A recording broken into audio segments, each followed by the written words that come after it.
Yes! J'ai reçu le dernier numéro. Je peux te dire que je vais lui mettre tout de suite.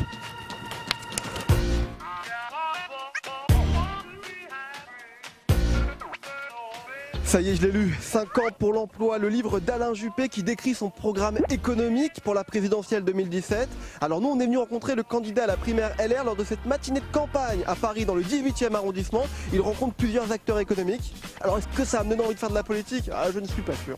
Je ne suis pas sûr parce que moi, je préfère jouer au foot, je préfère tourner des micros trop tard.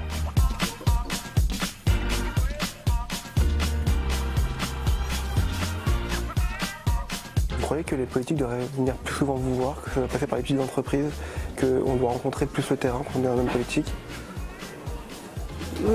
Oui, je pense, parce que ça peut servir aussi à garder un pied dans la réalité. On comprend beaucoup mieux les choses en parlant, en rencontrant les gens, qu'en lisant un document ou en se faisant faire une fiche. Je crois que c'est ça la valeur de ces échanges. Mais après, je ne suis pas sûre que nous parler quelques minutes suffisent. Parce qu'ils veulent vous voir depuis tout à l'heure, ils se lèvent, ils disent... Ils veulent me voir, ça c'est pas sûr ça. C'est vous qui le dites. Bonjour. On va les perturber là. Bonjour. Bonjour. C'est peut-être le futur président de la République. Peut-être. Vous la vendrez cher cette photo. La visite continue avec Alain Juppé, la campagne, c'est là, c'est à l'école de la deuxième chance. Enfin, si on arrive à m'ouvrir par contre, parce que je devrais une deuxième chance moi aussi après tout.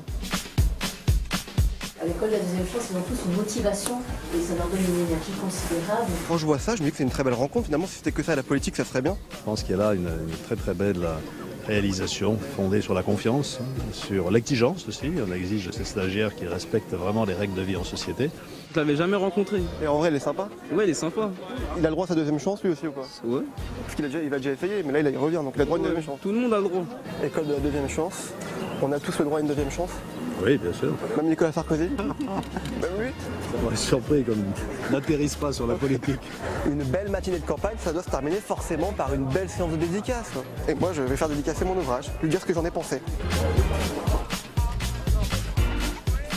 Ce que je retiens de ce livre, c'est finalement que c'est grave, mais qu'on peut encore s'en sortir. Ah oui, absolument, c'est ma conviction.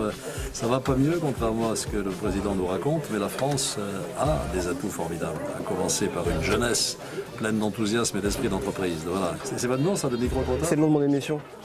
Vous la regardez pas encore, mais vous allez la regarder bientôt.